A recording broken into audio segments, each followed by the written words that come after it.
നമസ്കാരം. CMRL എക്സാലോജിക് സാമ്പത്തിക ഇടപാടിൽ കേവലം മാസപ്പടി തുകയ്ക്ക് അപ്പുറത്തേക്ക് വൻതോതിലുള്ള ഹവാല ഇടപാടിന്റെ ഞെട്ടിക്കുന്ന വിവരങ്ങളാണ് ഇപ്പോൾ പുറത്തുവരുന്നത്.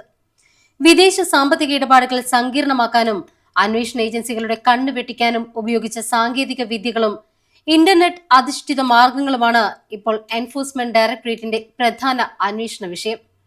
വ്യാജ സിം കാർഡും രഹസ്യ ഇന്റർനെറ്റ് കോളുകളും വീണ വിജയന്റെ പക്കൽ നിന്ന് പിടിച്ചെടുത്ത ഡിജിറ്റൽ ഉപകരണങ്ങൾ പരിശോധിച്ച് ശാസ്ത്രീയമായ അപഗ്രഥനം നടത്തിയപ്പോഴാണ് ഇഡിക്ക് ഇത്രയും നിർണായകമായ തെളിവുകൾ ലഭിച്ചത്.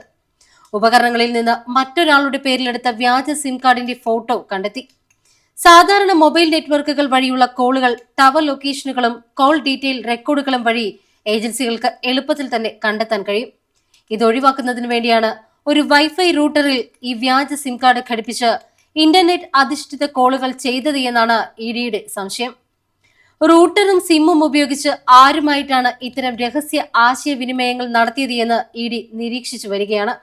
ഈ വ്യാജ സിം കാർഡ് എടുത്തു നൽകിയ വ്യക്തിയെയും ഇതിന് പിന്നിൽ പ്രവർത്തിച്ച സഹായികളെയും നിലവിൽ ഇഡി അന്വേഷണ പരിധിയിൽ കൊണ്ടുവന്നിട്ടുണ്ട്.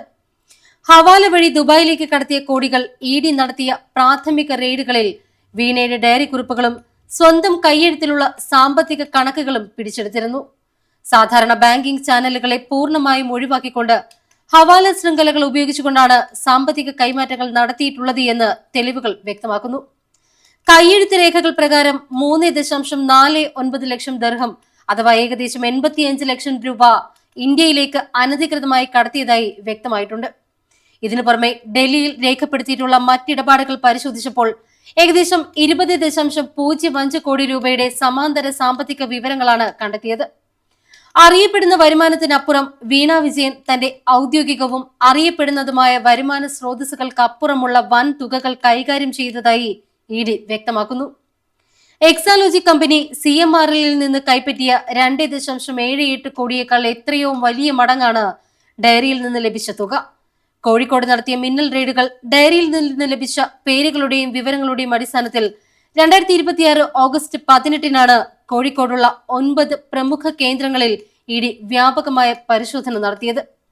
ഹവാല വഴിയുള്ള പണമിടപാടുകൾക്ക് ഒത്താശ ചെയ്തവർ, സാമ്പത്തിക ഇടപാടുകളിൽ പങ്കാളികളായവർ, വ്യാജ സിം കാർഡ് സംഘടിപ്പിച്ചു നൽകിയവർ എന്നിവരെ ലക്ഷ്യമിട്ടുകൊണ്ടായിരുന്നു ഈ നീക്കം. റെയ്ഡിൽ നിരവധി ഡിജിറ്റൽ ഉപകരണങ്ങളും ഹവാല ഇടപാടുകൾ തെളിയിക്കുന്ന മറ്റു രേഖകളും ഇഡി കസ്റ്റഡിയിലെടുക്കുകയും ബന്ധപ്പെട്ടവരുടെ മൊഴികൾ രേഖപ്പെടുത്തുകയും ചെയ്തിട്ടുണ്ട്.